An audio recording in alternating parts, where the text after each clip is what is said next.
नमस्कार साथियों, मैं आपका अपने परिवार कैरी ऑन क्लासेस परिवार में स्वागत करता हूं। उम्मीद करता हूं कि आप घर पर होंगे, सुरक्षित होंगे और नियमित अध्ययन कर रहे होंगे। अभी तो भारत कोरोना वैश्विक महामारी से ग्रस्त है, लेकिन स्थिति बहुत जल्द सामान्य हो जाएंगी, जिसमें एक के बाद एक आपके एग्जाम होंगे। इसीलिए आप अपना नियमित अध्ययन करते रहिए। जिसकी आज मैं बात करने वाला हूं वो है स्वरों का वर्गीकरण। और स्वरों के वर्गीकरण में सबसे पहले उत्पत्ति के आधार पर, किसके आधार पर वर्गीकरण करेंगे? तो हम उत्पत्ति के आधार पर। दूसरा जो हम वर्गीकरण करेंगे वो आपका करेंगे कालमान,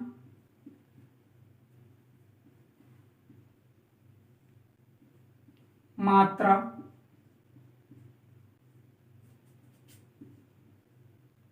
उच्चारण काल।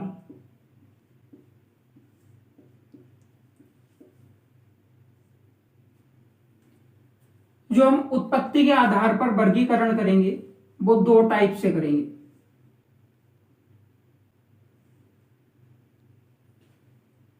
पहला होगा हमारा मूल स्वर। कौन सा होगा? मूल स्वर। दूसरा होगा हमारा संधि स्वर।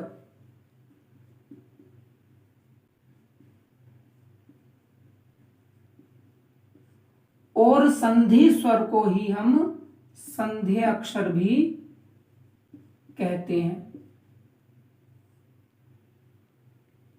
जो मूल स्वर होंगे वो एक ध्वनि के निर्माण से बनते हैं। मूल स्वर एक ध्वनि के निर्माण से बनते हैं, तो ध्यान रखना, जो मूल स्वर होंगे वो एक ध्वनि के निर्माण से बनेंगे।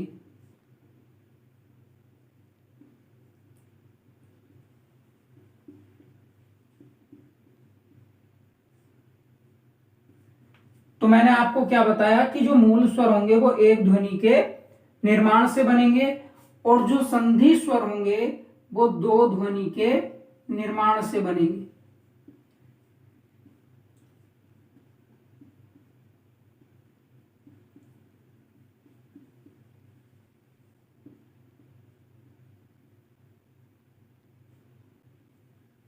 संधि स्वर दो ध्वनि के निर्माण से।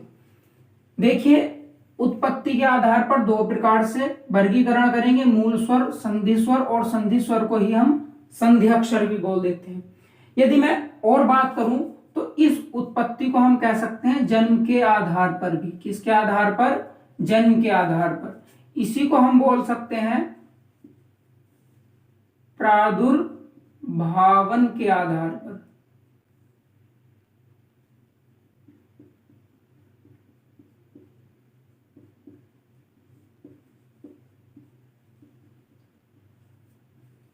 यदि एग्जाम में क्वेश्चन बनेगा कि उत्पत्ति के आधार पर स्वरों का वर्गीकरण कितने प्रकार से कर सकते हैं, तो आंसर क्या करोगे? दो। जन्म के आधार पर तो आंसर क्या करोगे? दो। अब मूल स्वर कौन कौन से होंगे? तो ए, छोटी ई, छोटा ऊ और रीरी, ये हमारे क्या होंगे? मूल स्वर होंगे। अर्थात मैंने आपको बताया है कि मूल स्वर वो होंगे जो एक ध्वनि के निर्माण से बनेंगे। अब जो संधि स्वर होंगे ये भी दो पार्ट में डिवाइड हैं। पहला है हमारा मूल दीर्घ स्वर। मूल दीर्घ स्वर। और जो ये हमारा मूल दीर्घ स्वर है इसी को हम दीर्घ संधि स्वर भी बोल सकते हैं।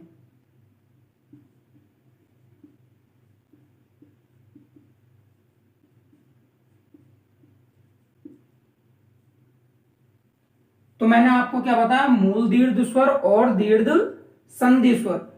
जो हमारा दूसरा होगा वो होगा हमारा मिश्रित स्वर, और इसी को हम बोल देंगे संयुक्त स्वर। जो मूल दीर्घ स्वर होंगे वो होंगे हमारे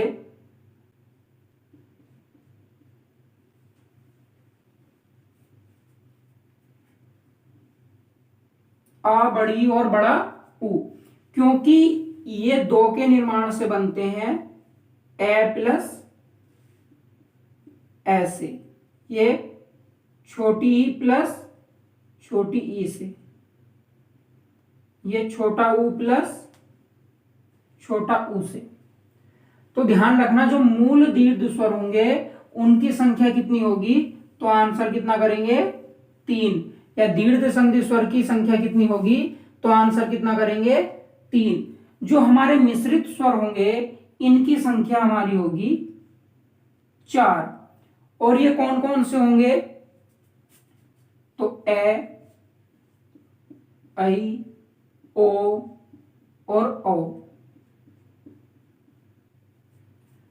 अब ये किस किस के निर्माण से बनते हैं, तो मैं आपको बता दूं कि ए और छोटी ई के निर्माण से ए का निर्माण होता है, ए प्लस ए के निर्माण से ऐ का निर्माण होता है, और ए प्लस छोटे ऊ से मिलकर ओ बनता है, और ए प्लस औ से मिलकर औ बनता है। तो ध्यान रखना मिश्रित स्वरों की संख्या कितनी होगी 4, और मूल दीर्घ स्वर कितने होंगे, तो 3 होंगे। अब देखो अपने आप में क्वेश्चन है कि संधि स्वर की संख्या कितनी होगी, तो 3 और 4 7, संख्या कितनी बताएंगे हम 7, और भेद कितने बताएंगे 2। यदि एग्जाम में क्वेश्चन आता है कि संधि स्वर या संधि अक्षर की संख्या कितनी होगी, तो आंसर कितना करेंगे 7, और भेद कितने बताएंगे 2। अब संधि स्वर क्या होंगे, 2 ध्वनि के निर्माण से बनेंगे और मूल स्वर 1 ध्वनि के निर्माण से बनेंगे। कालमान, मात्रा, उच्चारण काल। कालमान, मात्रा और उच्चारण काल के आधार पर जो हम वर्गीकरण करेंगे वो 3 प्रकार से करेंगे। कितने प्रकार से वर्गीकरण करेंगे, 3 प्रकार से, जिसमें हम देखेंगे पहला हमारा रहेगा ह्रस्व स्वर। पहला कौन सा रहेगा, ह्रस्व स्वर। उसी के बाद मैं आपको बता दूं कि जो हमारा ह्रस्व स्वर होगा इसी को हम बोलते हैं लघु, और इसी को हम बोलते हैं एक मात्रिक।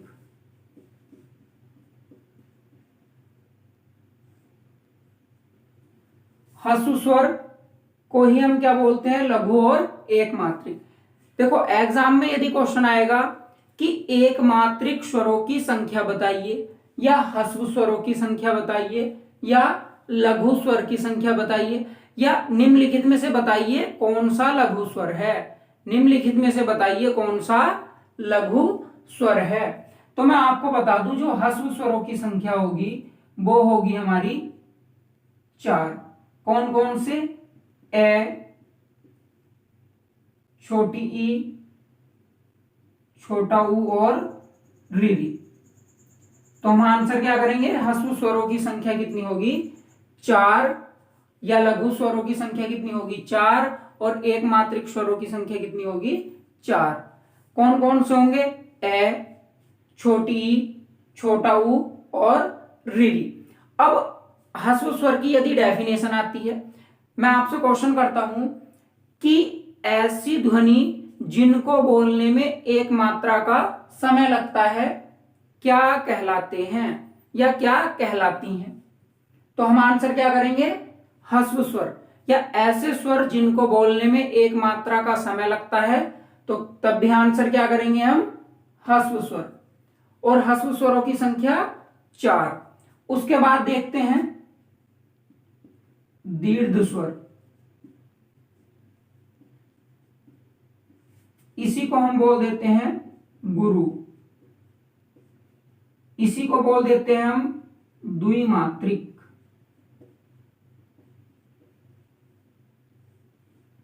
इनकी संख्या कितनी होगी, तो आंसर कितना करेंगे 7। अब कौन कौन से होंगे, तो देखते हैं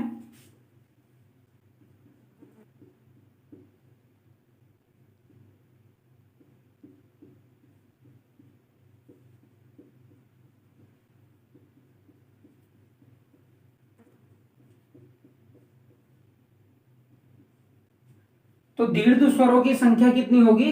तो 7। कौन कौन से होंगे? आ, बड़ी ई, बड़ा ऊ, ए, आई, ओ और औ। अब जो हमारा तीसरा होगा उसको बोलते हैं हम प्लुप्त स्वर। प्लुप्त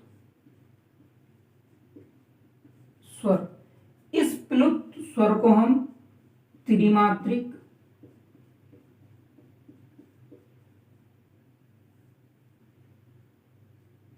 बहुमात्रिक और प्लुप्त स्वर को ही हम अपग्रह भी बोलते हैं। और मैंने आप अब जो हमारा तीसरा है वो हमारा है प्लुप्त स्वर। कौन सा? प्लुप्त स्वर। इसी को हम बोलते हैं त्रिमात्रिक,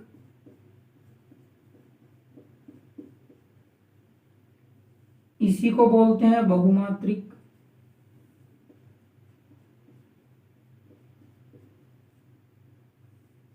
और इसी को बोलते हैं अपग्रह।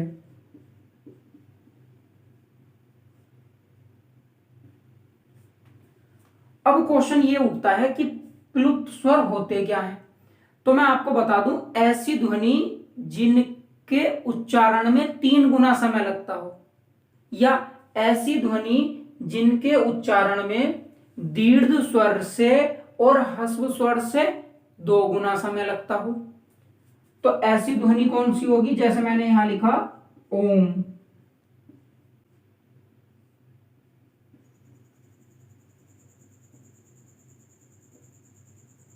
और यहां लिखा मैंने रारा।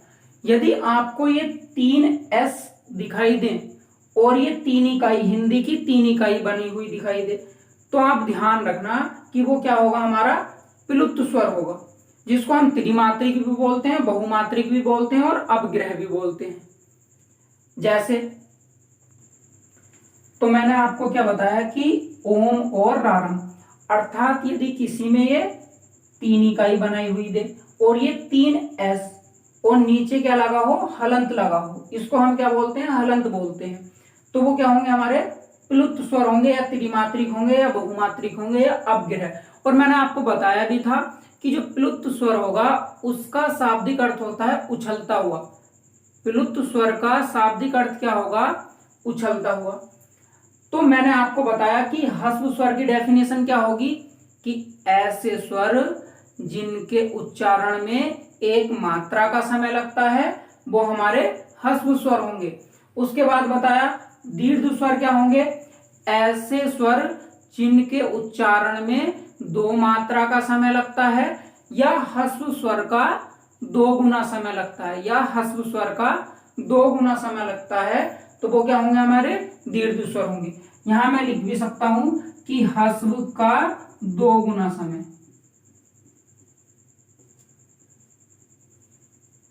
तो वो क्या हो जाएंगे? हमारे दीर्घ स्वर हो जाएंगे।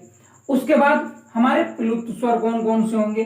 तो प्लुप्त स्वर में मैंने आपको बताया ओम और रारम हमारे किस में आ जाएंगे? प्लुप्त स्वर के अंतर्गत। और भी एग्जाम्पल हो सकते हैं। मैंने आपको एक छोटी सी पहचान बताई कि यदि 3 एस दिखाई दें और उनके नीचे हलंत हो और ये 3 इकाई बनी हो, तो वो क्या होगा? हमारा प्लुप्त स्वर होगा। यूपी टेट के एग्जाम में क्वेश्चन मालूम कर लेता है कि प्लुप्त स्वर कौन सा होता है। तो ध्यान रखना कौन सा होगा? ओम और रारम, इतना ध्यान रखोगे। उसके बाद यदि प्लुप्त स्वर की डेफिनेशन आ जाए तो यहाँ लिखा हुआ त्रिमात्रिक। त्रि का मतलब होगा 3 और मात्रिक का मतलब होगा मात्रा, अर्थात जिनके उच्चारण में 3 मात्राओं का समय लगेगा वो हमारे प्लुप्त स्वर कहलाएंगे। क्या कहलाएंगे? प्लुप्त स्वर कहलाएंगे। अब देखिए जो ये ए है, मैंने आपको बताया था कि मैं आपको नपुंसक वर्ण के बारे में बताऊंगा, सहित वर्ण के बारे में बताऊंगा, लोचदार वर्ण के बारे में बताऊंगा। तो इस ए को ही, जो ये हमारा ए है, इस ए को ही हम सहित वर्ण कहते हैं।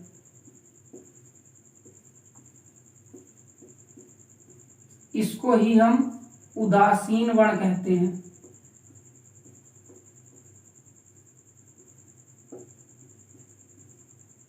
इसी को हम अदृश्य वर्ण कहते हैं।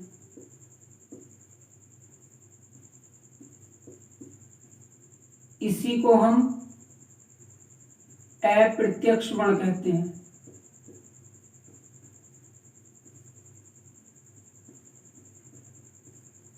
तो ध्यान रखना, अ को ही उदासीन वर्ण, शहीद वर्ण, अदृश्य वर्ण और अप्रत्यक्ष वर्ण कहते हैं।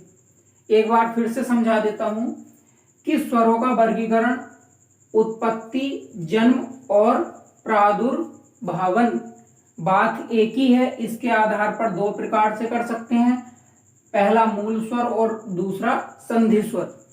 मूल स्वर एक ध्वनि के निर्माण से होंगे, ए, छोटी, छोटा ऊ और ऋ।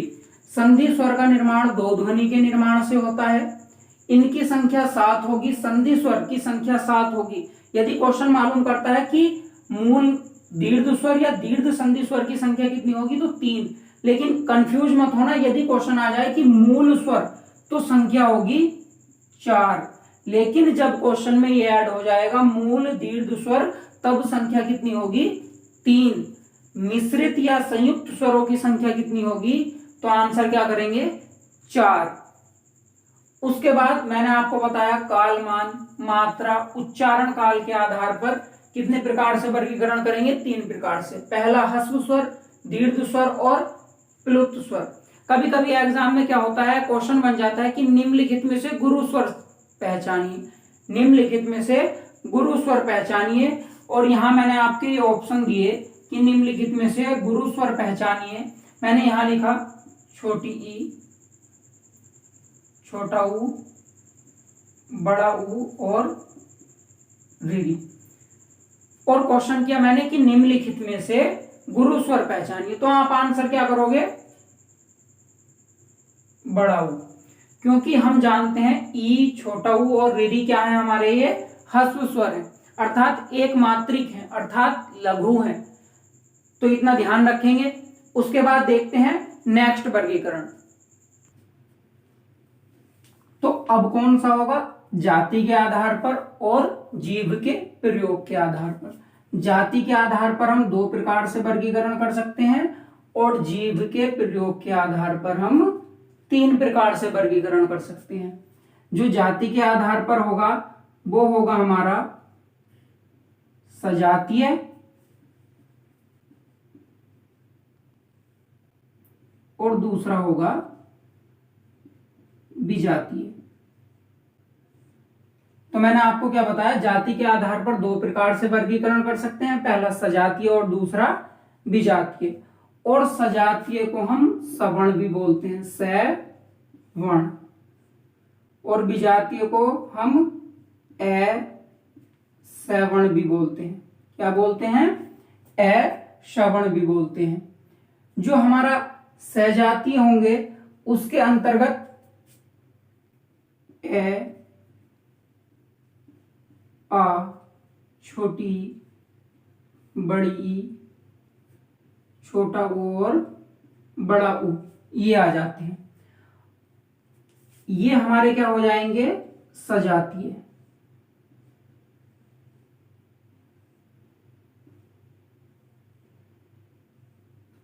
अर्थात सजातीय का मतलब होगा, स का मतलब सामान और जाति का मतलब सामान जाति के।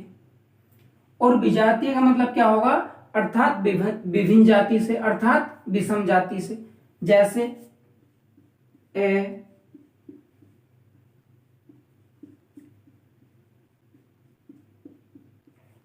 अर्थात कहने का मतलब यह हुआ कि जो हमारे संयुक्त स्वर होंगे उसको हम विजातीय भी बोल सकते हैं, इनको हम मिश्रित स्वर भी बोल सकते हैं।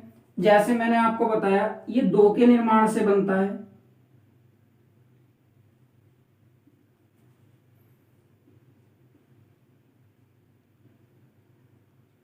ए और छोटी ई से। ये किस किस के निर्माण से बनेगा,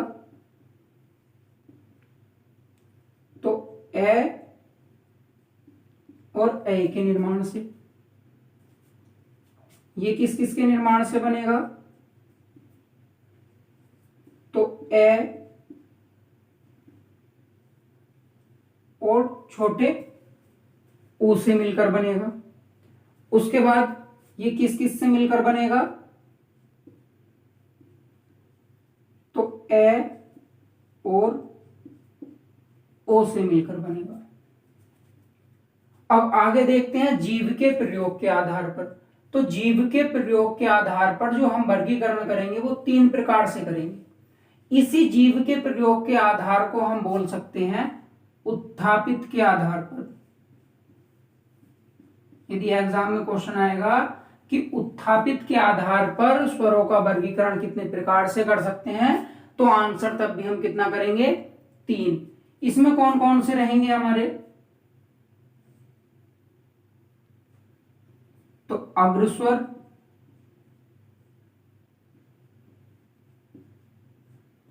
दूसरा मध्य स्वर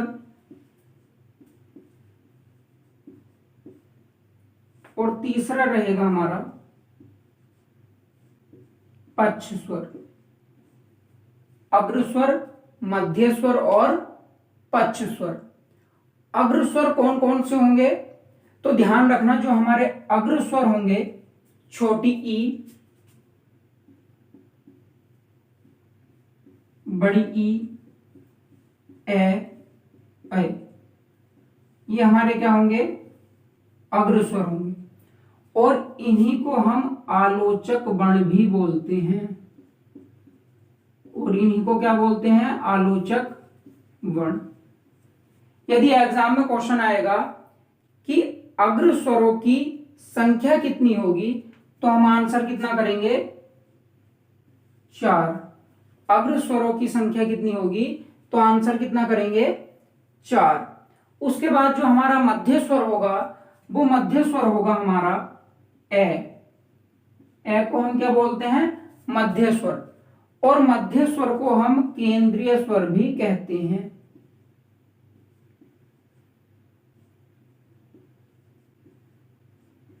मध्य स्वर को हम केंद्रीय स्वर भी कहते हैं।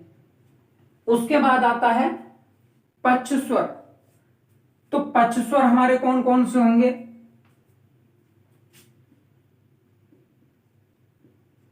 तो आ से आम,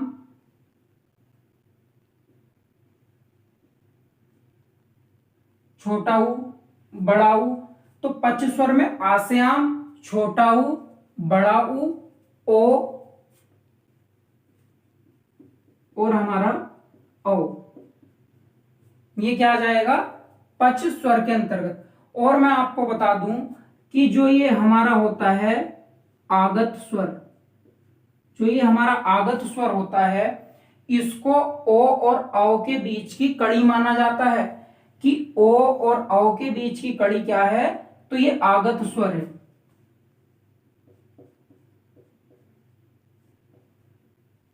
और इसी आगत स्वर को हम ग्रहित स्वर भी कहते हैं। क्या कहते हैं, ग्रहित स्वर भी कहते हैं। आगत स्वर को ही हम क्या कहते हैं, ग्रहित स्वर भी कहते हैं। जैसे यहां मैंने लिखा डॉक्टर, तो जो ये डॉक्टर के ऊपर लगा हुआ है, इसको बोलते हैं हम आगत स्वर। और जो ये होता है हमारा, इसको बोलते हैं हम चंद्र बिंदु। क्या बोलते हैं, चंद्र बिंदु। दोनों में अंतर है।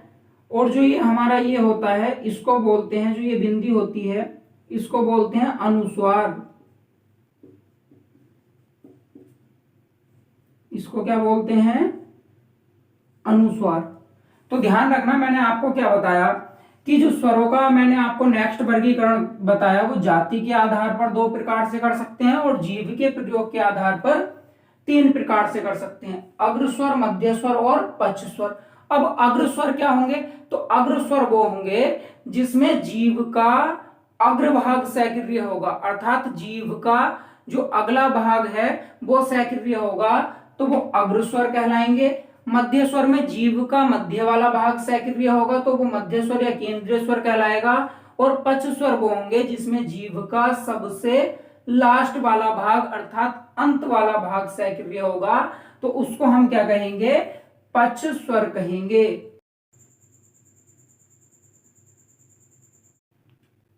तो आज मैंने आपको बताया स्वरों के वर्गीकरण के बारे में। उत्पत्ति के आधार पर मैंने आपको वर्गीकरण बताया। उसके बाद मैंने आपको कालमान के आधार पर वर्गीकरण बताया, उसके बाद मैंने आपको जाति के आधार पर वर्गीकरण बताया और जीव प्रयोग के आधार पर वर्गीकरण कराया। कल मैं आपको स्वरों का अगला वर्गीकरण बताऊंगा, जिसमें देखेंगे हम कि स्वरों का वर्गीकरण और कितने प्रकार से कर सकते हैं। तो स्वरों के अगले वर्गीकरण को जानने के लिए कल की वीडियो जरूर देखना। आज के लिए इतना ही, धन्यवाद।